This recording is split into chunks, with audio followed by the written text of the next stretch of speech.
Well, good morning, good afternoon, good evening, wherever you're watching us from.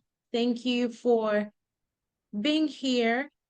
My name is Dr. Mercy Mumba, and I am excited to be here with you this morning to just talk about an important topic of education as the global equalizer.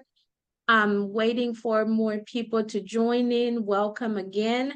As we allow people to come into this meeting, I have Dr. Misheck Mwaba, who is the president and CEO of Bow Valley College in Canada. And I'm so excited that he has made time for us this morning talking about education as a global equalizer. When I was thinking of people to invite to talk about this topic, he came to my mind as one of the first people. I heard him speak at a conference in September last year, and I was just thoroughly impressed with his journey.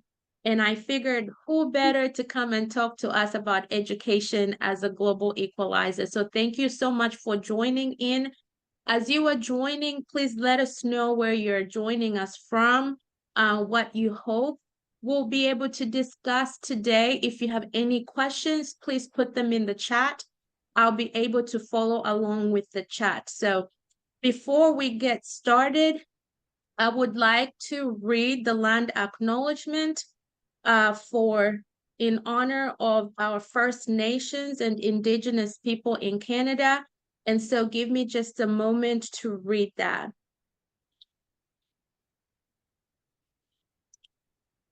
Okay, so Bow Valley College aims to uphold the intention of the numbered friendship treaties from the perspective of Indigenous peoples.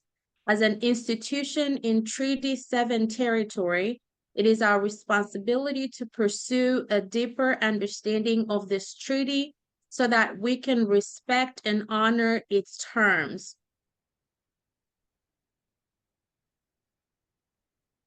Indigenous peoples' legal and inherited rights. Through our words and actions, Bow Valley College honors the territories and peoples of the Blackfoot Confederacy, which includes the Siksika, Kainai, Piikani, and Amsha Piikani First Nations, as well as the Akshay Nokada, which includes the Goodstoney, Chikini, and Beospo First Nations, and the Sunni First Nations. We also recognize the connections and autonomy of the Métis Nation of Alberta within the historical Northwest Métis homeland.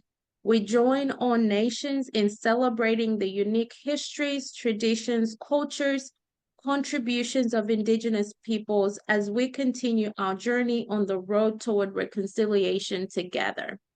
So welcome again. Just to get us caught up, for those of you who are just joining in, I was just reading the land acknowledgement. We are here with our February Fireside chat with Dr. Misheck Mwaba, who is President and CEO of Bow Valley College. So Dr. Mwaba, President Mwaba, I would like for you to introduce yourself to our audience. Tell us who you are, where you come from, what has your journey been, and particularly emphasizing your academic journey and your educational journey, because I know there's a lot of education that goes into becoming a president of a college and university, and we would just like you to share that story. So off to you, President Mwaba. Thank you very much, Dr. Mumba, for those kind words. And thank you for the opportunity to be on your podcast. And please call me Misheck as we go through this chat. Yes, sir. Warm greetings to everyone who is joining wherever you are. Thank you very much for taking your Saturday off to listen to this fireside chat. My name is Misheck Mwaba, and I have the privilege of serving as the 6th president and CEO of Bow Valley College. I took on this role in 2020. Prior to becoming president, I served as vice president academic for 3 years at the same institution. Now, just a little bit about Bow Valley College. Bow Valley College is a large comprehensive college located here in Calgary, in the province of Alberta, Canada. We have a large suite of programs that include health and wellness, technology, Center for Entertainment, Arts, Community Studies, and Business. We also provide foundation learning and English language training, and our annual enrollment is about 15,000. So it is a large college. That is a large institution. Yes, it is. Now, you asked me that I should start with where I was born, my journey to becoming a president. Before I go to that, I just want to say, education is a subject I'm very passionate about, because one of the things I say is I'm a living example of how education can transform lives. I basically have got no business being a president and CEO in a Canadian institution, but that has been made possible by education. So I was born in Ndola, in Zambia. I grew up in Ndola. I went to primary and secondary school in Ndola. And then I left Ndola to go to the University of Zambia in 1984, where I studied mechanical engineering. And I graduated in 1989. And during that time, employers would come to the university with job offers even before you wrote your final exam. And we miss those days. I tell you. And one of the companies that came, and I was attracted by what they were offering, is Zambia Consolidated Copper Mines, ZCC, as we used to call it. And I was offered a job that I accepted as a senior assistant engineer to do vibration analysis, basically as a way of detecting the condition of machinery. So I did that for 1 year based in Kalurushi, but went through the entire copper belt and a little bit Kabwe to diagnose the condition of those critical equipment that you really need to plan for their outage. But as I was doing that, I think the pull for academia was too much that after 1 year, I decided to go back to the University of Zambia as a development fellow. And within a few months, I was given an opportunity to go and do my master's in the UK, in Manchester. So I did a Master of Science in solid mechanics. And got the master's degree in 1992. Went back to Zambia and became a lecturer at the University of Zambia, and I did that job for 5 years. Yeah. And then I had an opportunity to go for PhD, and I went to the Netherlands at the Eindhoven University of Technology. And after about 5 years, I got a PhD in energy technology. That was 2003. And then the journey took me to Canada. I came to Canada to do a postdoc at Carleton University. And after I did that, I had an opportunity to work for Atomic Energy of Canada, where I did very interesting work doing simulations and experiments to validate the safety aspects of the Candu nuclear reactor. Candu is a nuclear reactor designed by Canada. So that work was interesting. But again, the academia was calling. So I took another job as chair for mechanical and transportation technology at Algonquin College. Yes. At that time, I had the opportunity to teach at University of Ottawa and at Carleton University, teaching part-time fluid mechanics, heat transfer, and renewable energies. So I did that work for 3 years. And then as I was doing that, I think I was also growing in my leadership role. And that led to an opportunity at another Canadian college, Niagara College, where I took on the role of Dean of Media, Trades, and Technology. I was at Niagara College for 4 years. And during that time, I participated also in governance roles. I sat on several boards. I sat on the Pembroke Regional Hospital Board. I sat on the Emperor Hospital Board, and I also sat on the council, which I'm still doing now, which is the Natural Sciences and Engineering Research Council.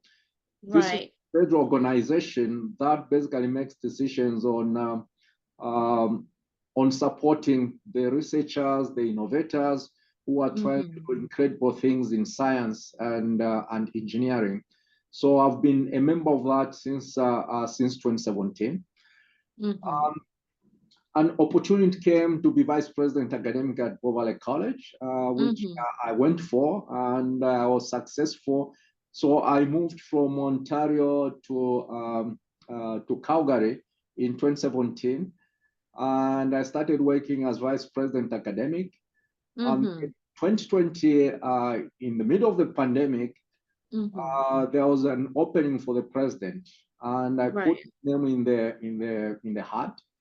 That was brave to put your name in the hat for president in the middle of the pandemic. Opportunities come, and you have to think about what are the advantages, what are the disadvantages. And like I said, I was fortunate that the board decided to elect me as president and give me the opportunity to lead this incredible organization that I'm very, very proud to lead. But like I said, without education, I would not have been where I am. On a personal level, I've got one wife. We've got two. I like the one wife. Yeah, the qualifier is very important. We've been married for 37 years. Congratulations. And we've got 3 granddaughters. So that's my life. That's my journey. Awesome. You touch on so many things in your very condensed version of your life journey. And, it's hard to condense everything you've done in your career to 5 minutes. But what I hear from what you've just shared is there's been transition after transition after transition. And I think that takes a level of adaptability. And can you just touch on that? Because you've literally moved into 4 different countries at different phases of your life, and you've had to adapt to that. And that's all because of educational opportunities. Can you talk about why it's important as you are pursuing your educational journey to be adaptable and be willing to grow into different spaces? Yeah, sure. That's a very good question. So when you look at life, life sometimes takes you to where you are not thinking about, and you have to embrace that. So if I look at my trajectory starting from when I was growing up, we lived in a house that had no electricity, and for me, I was looking at education as that golden key that would give you something. But I also realized that you needed to be agile, you needed to move to take those opportunities. Right. If I look at my first move, going to Lusaka, so those who know Lusaka and Ndola, that's a big shift. It was actually the first time I left home to go and live by myself. As a young person at the university, getting exposed to different thoughts, meeting people that required being adaptable. Exactly. When I finished university and as I was looking at opportunities, I mentioned that companies used to come to the university to offer opportunities. I had 2 opportunities, basically that would have taken me to Ndola. Yes. One was with Dunlop, which used to manufacture tires. The other one was with Lions Brook Bond, that used to do a lot of manufacturing in food space. And that would have taken me to where my parents were, to where my siblings were. But I made a decision that I needed to explore something else, and I chose Kalulushi. The reason I chose Kalulushi was the two jobs that were given, offered in Ndola, were going to be maintenance based, and at that time I was looking for something different. So I had to make a choice about, should I go to Ndola, close to my family, or should I go to Kalulushi where I didn't know anybody? So that was a leap of faith to just say, you know what, I'm going to go to Kalulushi. And in Kalulushi again, I had to meet different people. And you know, when you're meeting different people, it also comes with opportunities. Right. As I engaged with different people, I started understanding their journeys. I started understanding, and they were fortunate to share with me what worked, what didn't work.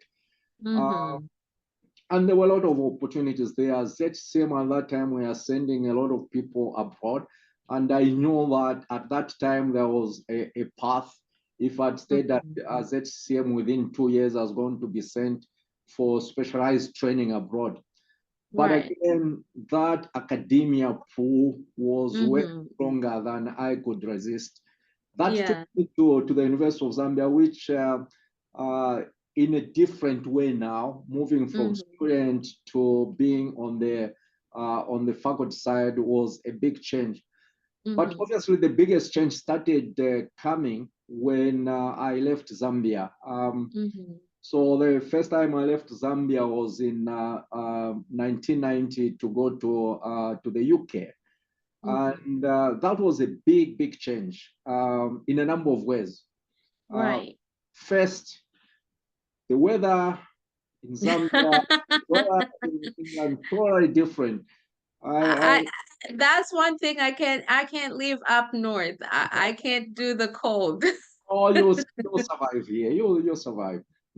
But you know, I remember as we were approaching Heathrow, I had the pilot. I was in Zambia Airways, if you recall. Zambia Airways was there. The pilot says, "Well, we're approaching Heathrow, and the weather is a little bit cool. It's about 15 degrees Celsius." And my heart just skipped a beat and said, "How am I going to survive at 15 degrees?" Well, reality is I had to adapt. I had to experience the interesting weather in Manchester, cold, rainy, a little bit of snow, because I thought there was a lot of snow until I came to Canada. So that was a change as well that I had to experience. And I've gone from place to place, experiencing change. And I think one of the things that I've remained with is I now go where opportunities are. I like that. Can you just emphasize that? I go where opportunities are. Yes. When we came to Canada, I was looking at opportunities and I saw an opportunity. We left the Netherlands and came to Canada. Those who know about Canada, it's a very cold country. Yes. And for me, I was looking at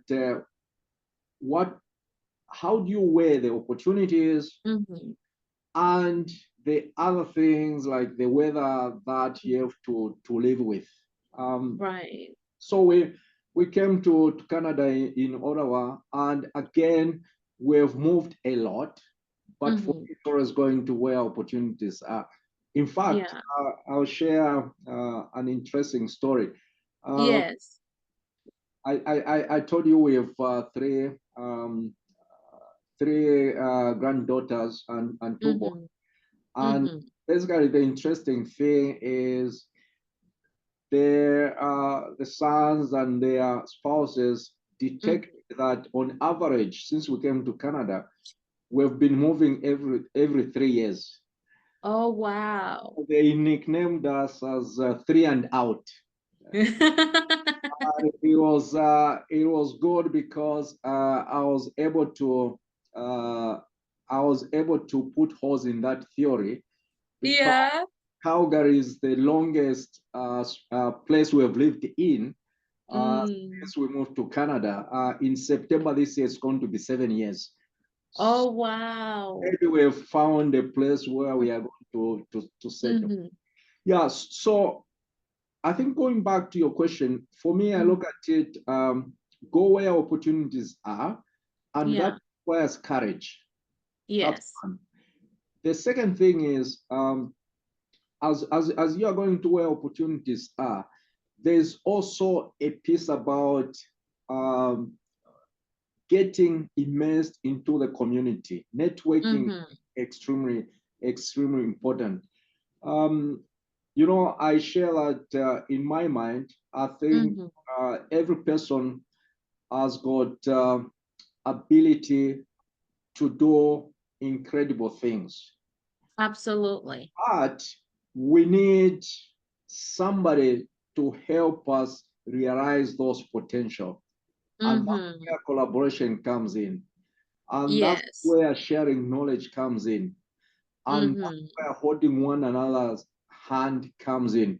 So for me, Yeah. I look at my trajectory, the number of things that have helped me, but also Mm-hmm. look at what are the values that ground me to Mm. make sure that I do the right thing. Because I really believe that I can contribute to Mm-hmm. helping people. I can contribute to helping people realize their full potential.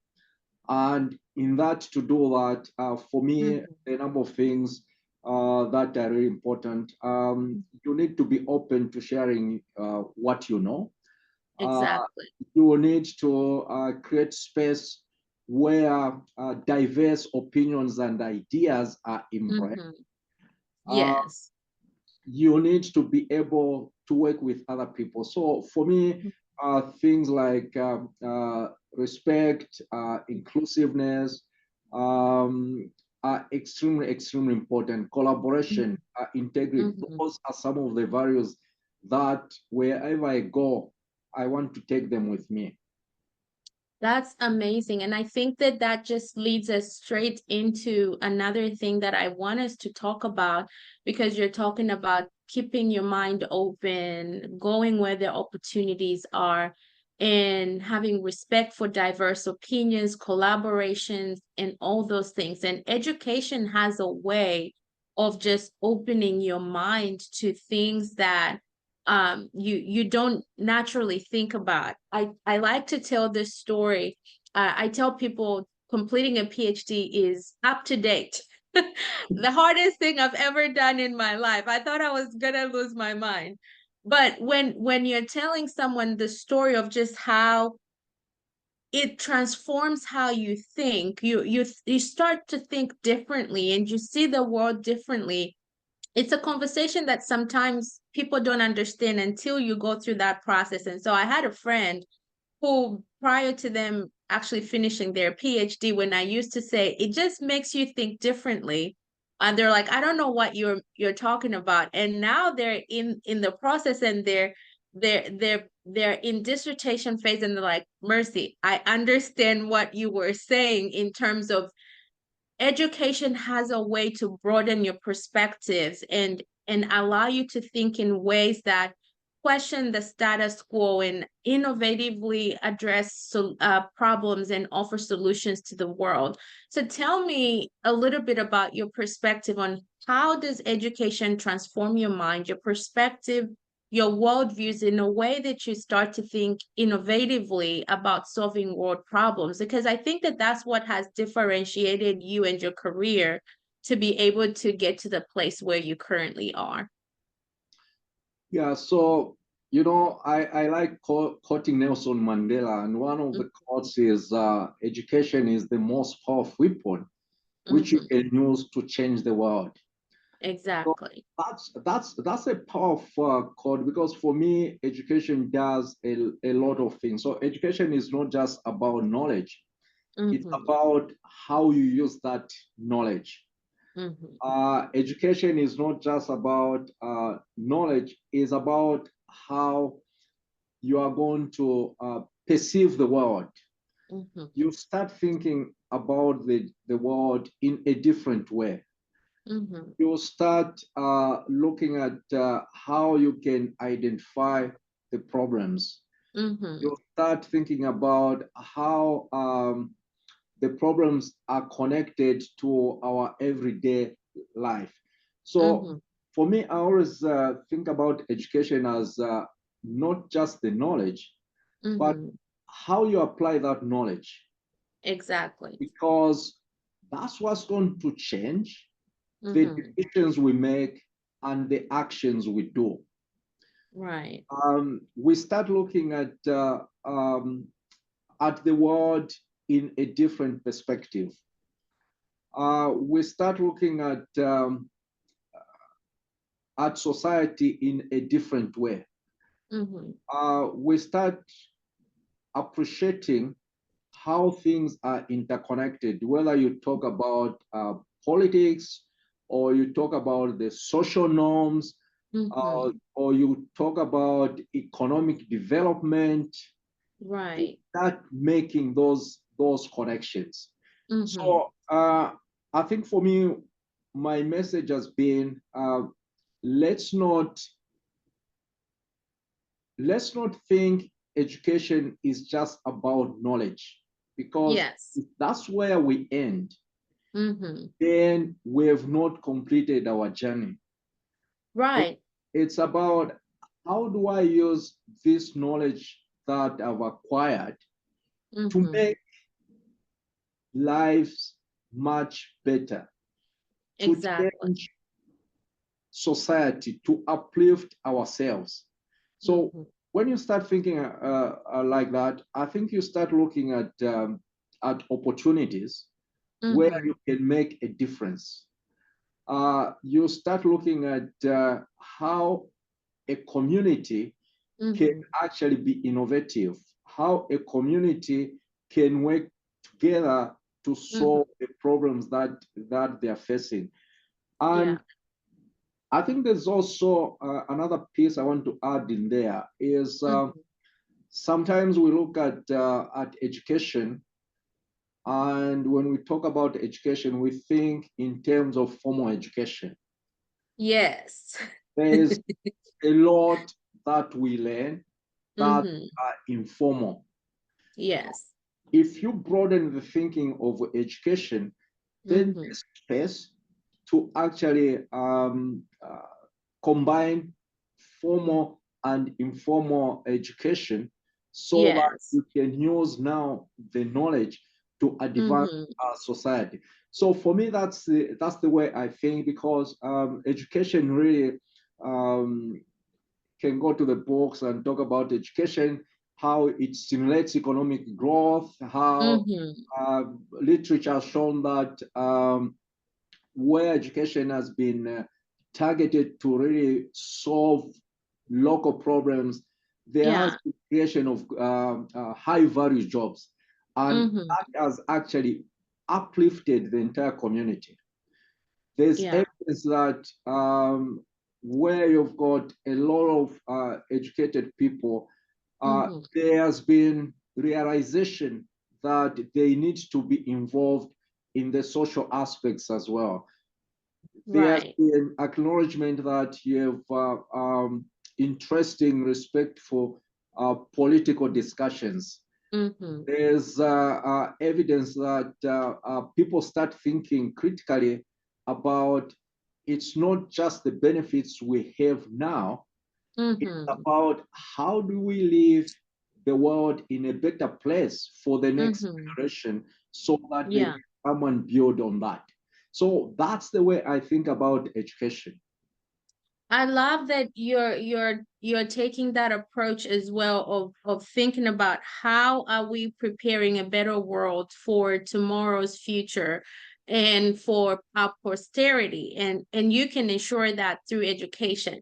Now, I am in academia myself, and I've even written a book about transitioning to academic roles and all the benefits of academia and all of those things.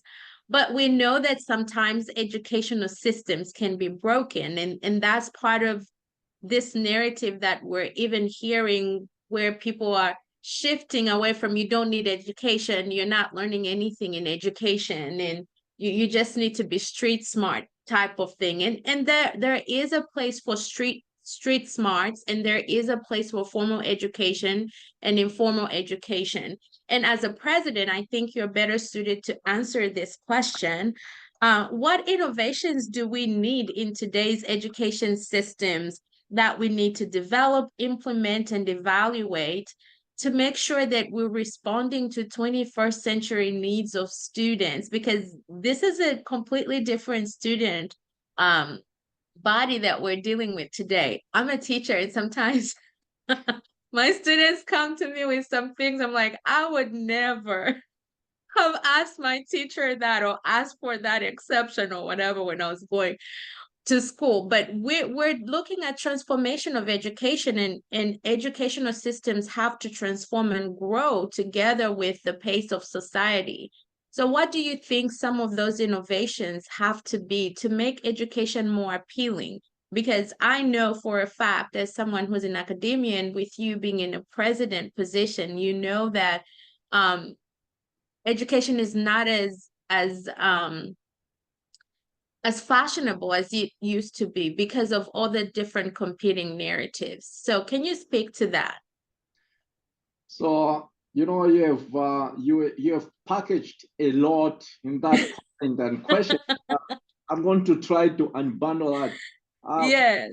But before I go there, first, congratulations on the book. I saw that last week was busy for you. You were signing the book, so congratulations on that. I'll make sure Thank you. I'll buy the book and send it to you. We have to figure out how you are going to sign it.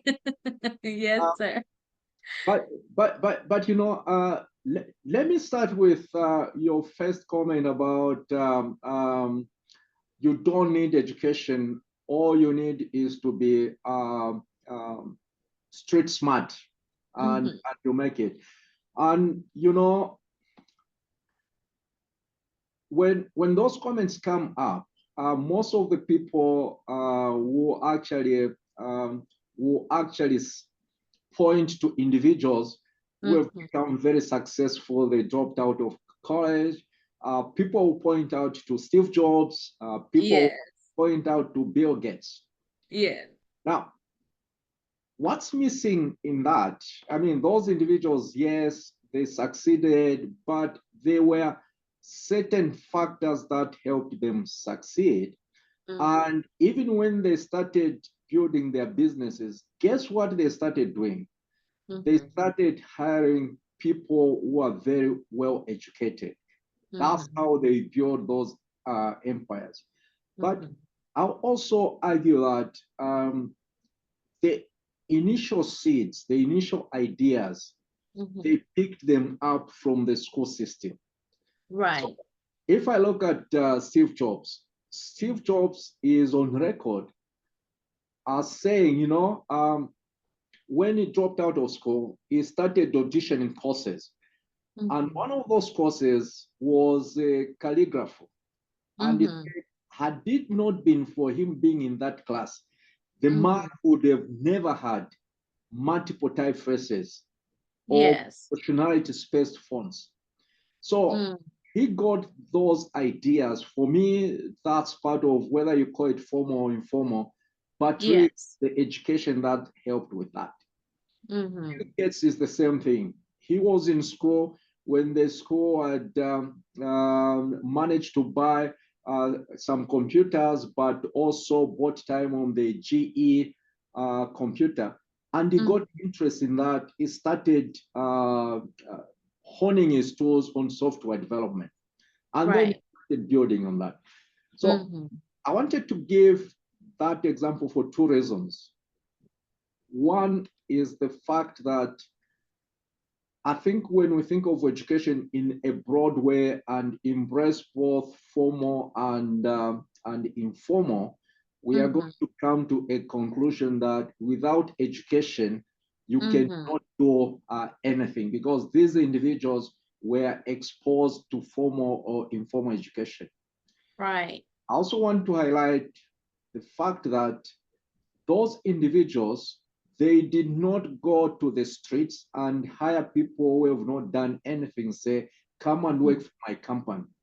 Guess Right. where they went? They went and looked at people who were educated, because that's the Mm-hmm. only way they could Mm-hmm. build those empires. And Right. I think the last one is, as part of education and as Mm-hmm. part of critical thinking, is for us to evaluate the stories we read. Yes. Because when you read on the surface that, yeah, Bill Gates dropped out of college, Steve Jobs Mm-hmm. dropped out, but they succeeded, Mm-hmm. you miss the other factors that helped them succeed. So it's important that Mm-hmm. we go to that. So I wanted to mention that. Now, going to your question about innovation. Mm-hmm. The first thing I'm going to say is, in education, those of us who are in academia, Mm-hmm. one of the things is we are very good at, encouraging change Mm-hmm. outside our sector. Right. So we are good consultants. We'll go out in companies and advise Mm-hmm. what to do. Mm-hmm. But when it comes to post-secondary, higher education, we Mm-hmm. are slow to embrace change. We have Right. a mindset that said, this has happened for the longest time. So why do you This want? is how we've always done it. This is how we've always done it. So if you think at some of the things we do in academia, um, why is the lesson 1 hour or 50 minutes? Mm-hmm. Why do we have a semester that's 14 weeks or 15 weeks? Right. Why do we have our curriculum that's packaged in a way that you have to spend 2 years or 4 years or 5 years in school? Mm-hmm. Um, why do we have the admission requirements that actually focus on saying you actually need to have English, mathematics, and things like that, irrespective of the Right. field where you're going? So Mm-hmm. there's a lot that we need to think differently. And you Right. also put up a good point. You talked about your students come to class and they will say something, and you're going to say, "Wow, I didn't think about this." Well, you know what? When I went to school a long time Mm-hmm. ago, I went to the University of Zambia in 1984. Mm-hmm. Uh, the mindset was that the professor, the teacher were the holders of knowledge. Right. They are the ones who had the knowledge, who can tell you what to do, Exactly. who can tell you which books to read. Mm-hmm. At that time, the internet was not there, and they'll point you to the books you have to go and read, and that's Mm-hmm. what we do. Now, I think if we are frank, knowledge has been liberalized. Absolutely. If I want to learn something and I've got connectivity and I've got Mm-hmm. time, guess what? Yes. I can basically go through the entire knowledge. Mm-hmm. The role of the professor in there has to change. I Um, like that. thank you. The role of the professor has to change, because now you Mm-hmm. are dealing with individuals who are exposed to knowledge, and some of them are going to come to your class Mm-hmm. Having already done your lesson in advance, and they've Yeah. identified the questions that they are going to ask. So basically, they are going to be 2 or 3 steps ahead of you. Mm-hmm. And if we do the things the way we've done them before, then Mm. we are missing an opportunity here. I So agree. there are a number of ways in my mind that we should actually reimagine education. Mm-hmm. The pandemic gave us a great opportunity. Mm-hmm. The strides, the changes we made during the pandemic, going virtual, encouraging different ways of collaboration, Mm-hmm. the post-secondary, the higher education, miles, something that would not have happened if we didn't Right. have the pandemic. So Mm-hmm. I think we've got an opportunity here to ask ourselves, uh, Mm-hmm. how are we going to build on that? Mm-hmm. Because technology is advancing, Mm-hmm. and as technology is advancing, people are having a different way of learning. Mm-hmm. Oh, do we actually encourage independent learning, and Mm-hmm. then we take on the role of basically assessing whether Mm-hmm. the right knowledge has been acquired and Mm. being used in the right way? Exactly. So that's one. The second thing is, do we create systems where Mm-hmm. instead of saying we've got one stream for Mm-hmm. students who are coming to nursing, this is the stream and they're going to spend 2 or 3, 4 years? Do we Right. create systems where we actually assess first? So the filter is at the beginning, Mm-hmm. so that we can actually place people Mm-hmm. where they are. Because if knowledge is everywhere, you are going to have those individuals who are self-driven, who are going to Right. gain the knowledge. You are going to have Mm-hmm. those individuals who, through informal working, are going to pick on certain skills. Why do Right. we want those individuals to spend 4 years with us if they Right. spend 1 year? Mm-hmm.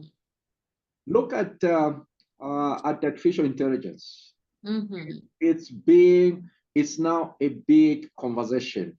It's Uh, a huge conversation, especially in our academic settings. exactly. So, and there are two main camps here. Mm-hmm. One is academia being academia. We Mm-hmm. are jumping to the conclusion that AI students are going to use it for cheating. Exactly. We spending a lot of time trying to say, how do we prevent that? Right. Then, then there are the progressives. This camp will Mm-hmm. say, this is a tool that's going to be with us for a long time. Mm-hmm. This is a tool that's going to be used in the workplace, Exactly. in society. So, how can we spend time to Mm-hmm. understand it well, Yes. help guide our students so that they are ready when they go into the workplace? Mm-hmm. So, for me, I think that's the camp we should be spending time on, to Mm-hmm. actually encourage. How do you embrace the new tools that are coming up? Mm-hmm. And the last one I'll say on this one is, we used to have, again, I'm dating myself here. We used to have a situation where if you are doing mechanical engineering, you're Mm-hmm. basically just doing courses that have to do with mechanical engineering. Mm-hmm. And when you go into the workplace, you are going to be in the workplace where there's a mechanical engineer, there's an electrical engineer, there's Yeah. a computer engineer. And if you have a problem with electrical, guess what you're going to do? You're going Mm-hmm. to ask somebody in electrical to come and look at that. Yeah. The world has changed where the work is interdisciplinary. Mm-hmm. We need to actually make sure that we move to where we are actually creating that interdisciplinary. But more Mm-hmm. important, how do we develop the mindset where it's tuned to actually creating solutions for problems that don't even exist. So really, instead of spending time going over the theory, we should assume that we've got students who are mature, who are intelligent, who can capture that theory. Let's find out, how do you help them gain the skills to tackle the problems that don't even exist. Yeah. So in a nutshell, I think it's changing how we do things. In a nutshell, is embracing technology.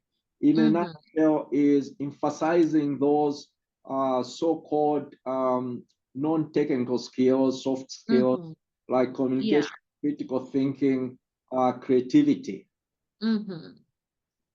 Absolutely. Thank you so much for that. And I couldn't agree more. And in that same vein, you and I had a discussion about making sure that the faculty themselves and the teachers themselves have a shift in their mindset in terms of they too have to continually grow and develop in order to be relevant in the classroom and outside the classroom. And I think that that's something that I have personally heard in terms of just some of the things that may be why we're not advancing our educational systems, especially within the African context. And I think that that's a good segue into another topic that I wanted us to discuss, the issue of decolonizing the African educational system. I know this can be sometimes a political discussion, but I really want us to hone into what does it mean to decolonize the African education system, because in the chat, I was just looking in the chat and Olayeda was actually saying, there's all these, he's from Nigeria, and he's saying in Nigeria, there's a saying that education na scam, basically meaning don't even waste your time to get education. So what can the African leaders and stakeholders do to make education more attractive? But also to that, adding the decolonization of the African education system to make sure that education is operable and feasible within the African context, and what our problems are within the African context. Yeah, like you said, that's an interesting topic. Yes. And I think I'll go back to how I started my conversation. We've tended to think sometimes of education for the sake of education. And in that thinking has been, if I look at Zambia, I think Zambia, after independence, adopted the British system of education and adopted English as the official language. And on education, one of the things that came with that, which in my opinion has been detrimental in a way, is putting English as the requirement for you to progress in school. So I think about that a lot, because if you look at as young people are growing, they come up with a lot of ideas. And I think for me, there are a lot of ideas which have been lost because youngsters were not able to articulate those ideas in English. That's so true. A lot of individuals who couldn't go to grade 8 because they passed everything except English. Same thing going to university. If you fail English, then you can't go anywhere. So there was no system of harvesting those ideas. Look at the world. How many countries use their native languages to educate people, and they've done incredible things. So, a lot. One. The second thing was in our education system, going all the way to university, the problems we were presented with were problems from outside Zambia. Right. We didn't have problems that were focused on solving Zambian problems. So we all got educated, applying equations on designing aerospace components. We got education applying equations on automotive engines. And really, when you look at African countries, there are very few countries that are able to design those things themselves. But then think about the resources that are actually in the continent of Africa. Right. Again, I want to focus on Zambia because that's the experience I've got. We've got huge reserves of copper. Why didn't we focus on making sure that the knowledge was applied on how do we effectively extract those resources? How do we process them? How do we create business models that are going to help actually selling that product? How do we add value to that? Right. Look at the water situation. Why didn't we apply that knowledge on how do we make sure that we've got effective water systems? Why didn't we go to even look at how can we design something like the Israelites have done with their irrigation system to solve their problems they have? Right. So I think for me, decolonizing education in Africa requires a number of things. One is to acknowledge that English is not the only language we should emphasize. We should figure out, are there ways of harvesting the knowledge and the ideas that are coming through, and provide opportunity for those individuals who may not be able to articulate ideas in English. The second thing is there should be a focus on educating people to focus on local problems. If you're in civil engineering, maybe let's start coming up with ideas of how do we ensure that we create the infrastructure that's going to support our economy. How to ensure that instead of the mass training in certain areas, how do we focus in those few areas that are going to help the economy prosper? How do we focus on ensuring that we are all not just educated in the Western democracy, but figuring out what type of democracy can actually take root in Africa, as opposed to saying democracy only makes sense if we are the American or the UK democracies. Well, conditions are different. Let's apply the knowledge to local problems and let's solve problems at the local level. Look at again, if you look at how many people have actually taken to selling products as a way of earning a living.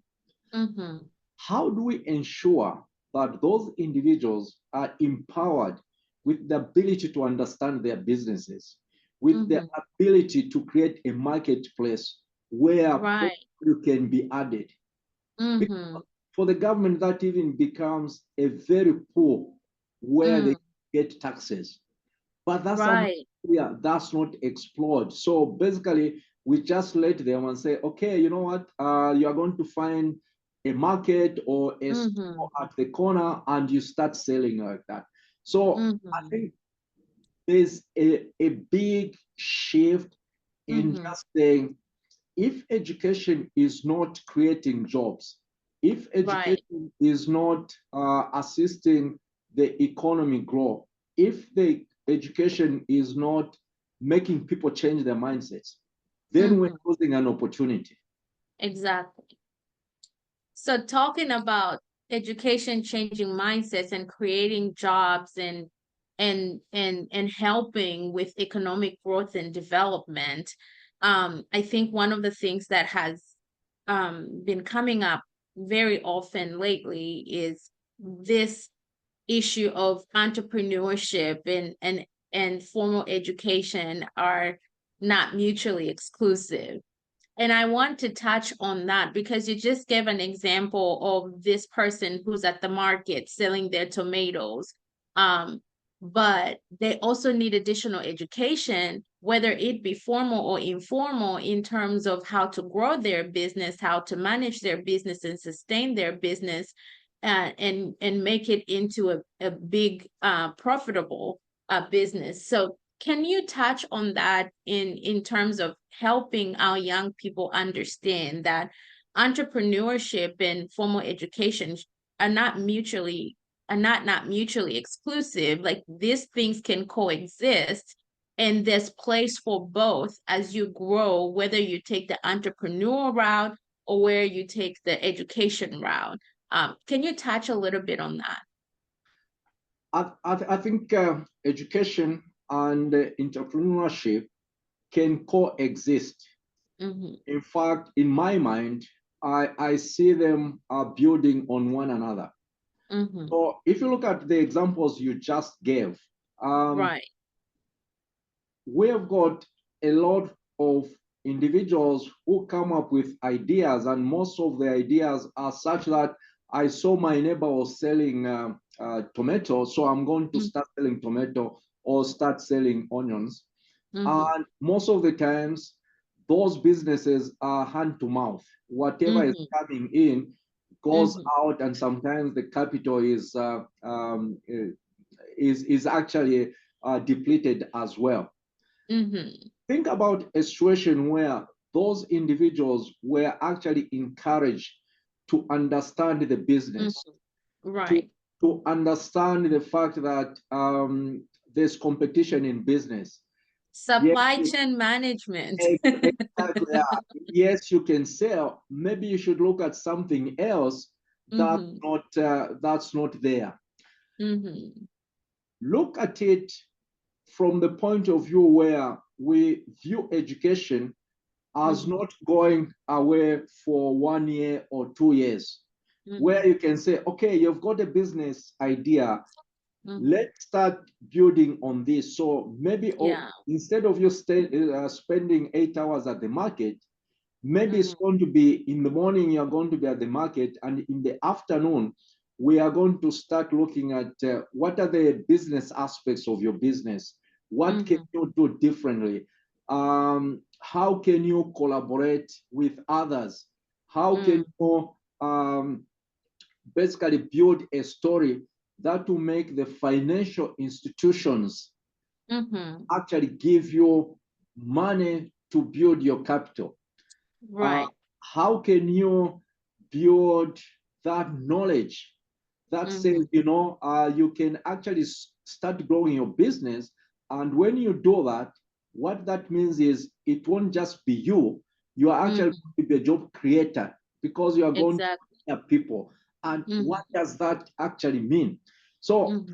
I think in my mind is, yes, let's encourage entrepreneurship, but Mm-hmm. let's not do that by excluding education, Mm-hmm. because education can actually create a platform that will help you thrive in that Mm-hmm. entrepreneurship.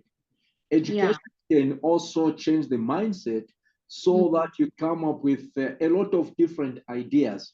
Right. Education can even allow you to figure out how do you grow your business, but also Mm-hmm. how do you add other aspects of the business.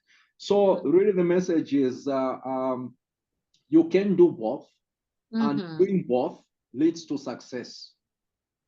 Awesome. And as we begin to wind down our conversation, we're almost at the top of the hour.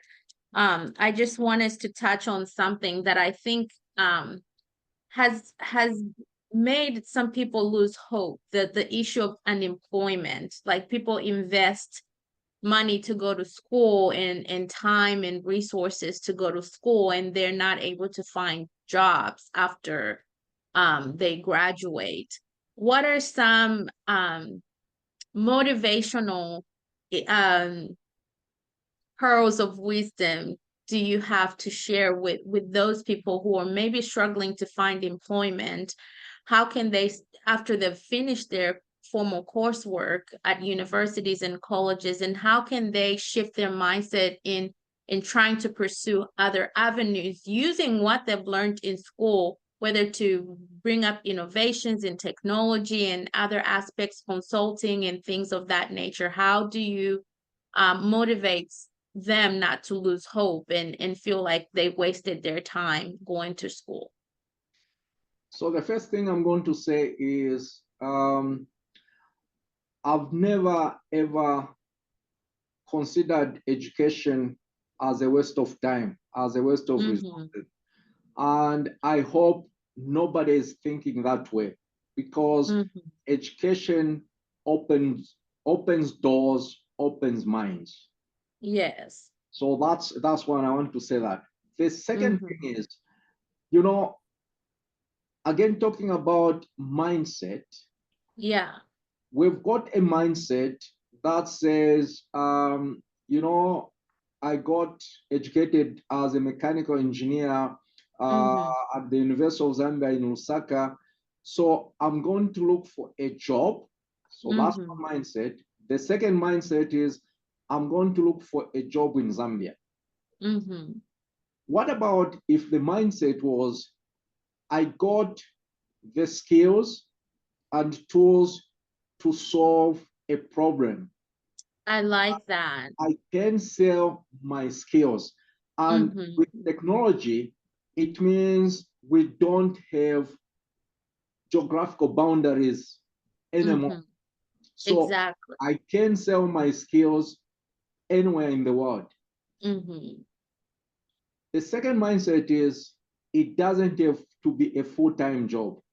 I Mm-hmm. can actually be contracting out wherever Mm-hmm. my services are needed. Exactly. The last one I think I want to add is our mindset should not be that education is going to lead me in being employed by someone. Mm. Well, why can't I be a job creator? Mm-hmm.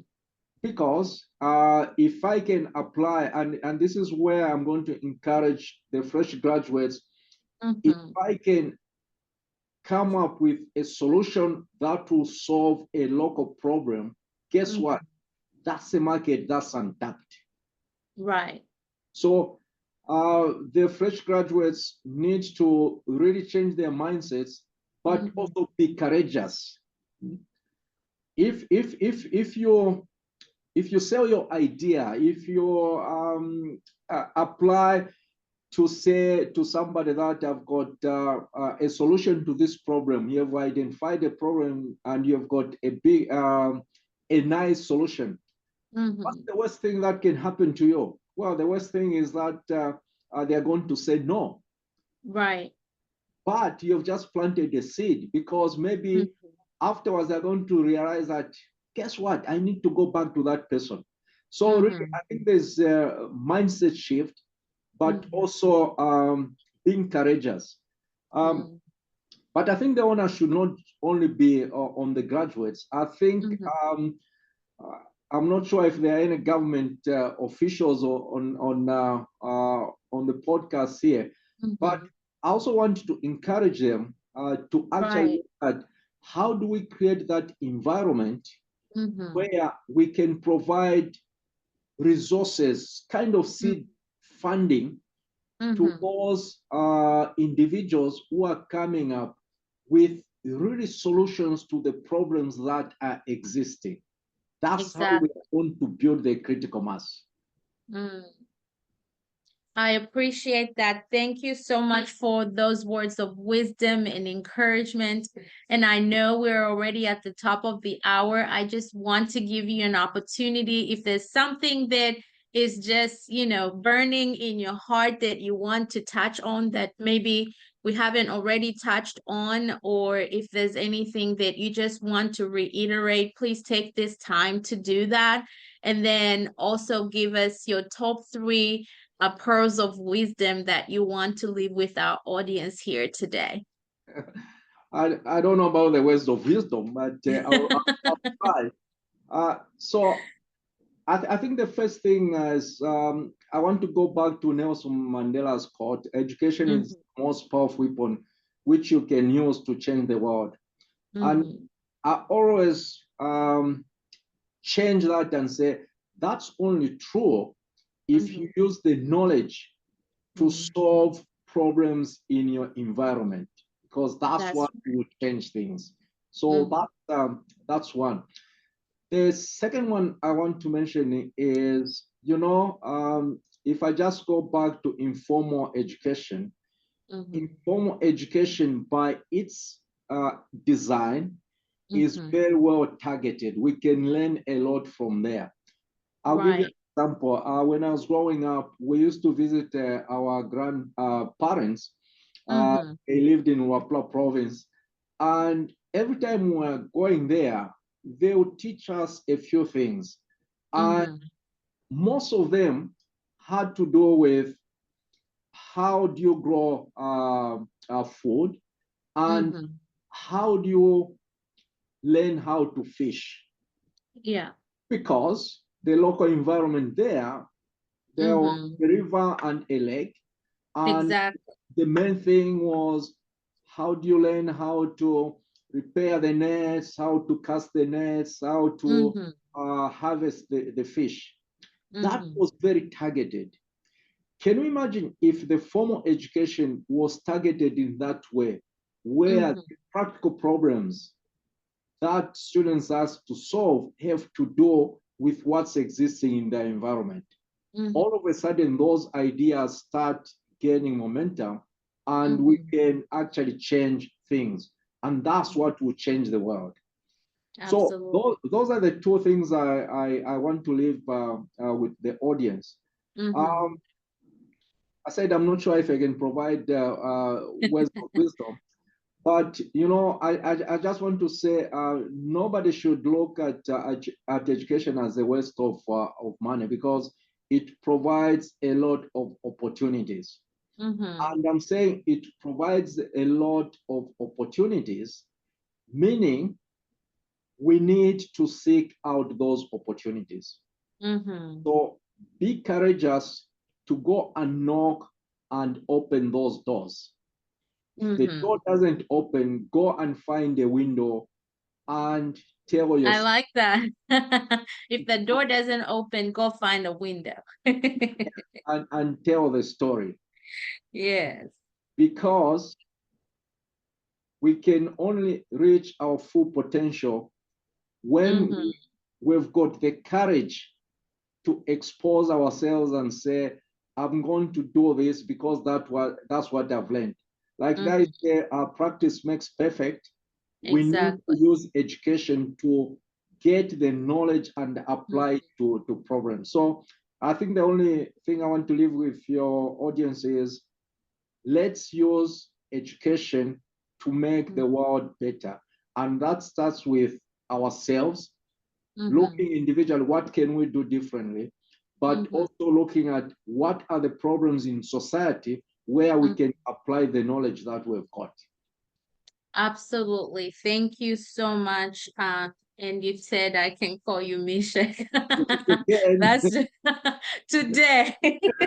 That's just a hard one for me to do, but I so appreciate you coming here today and talking to us about education as a global equalizer, and why that is really because of the change of the mindset and the shift in the perspective and the worldviews that and the creativity that comes with getting education, whether in the formal sector, informal sector, and making sure that we're solving real life problems within our community that makes us relevant with the education that we're thinking of obtaining. And also the innovations that have to go into our educational systems to make education more fashionable again, because we know that our times are changing, and I appreciate that conversation as well.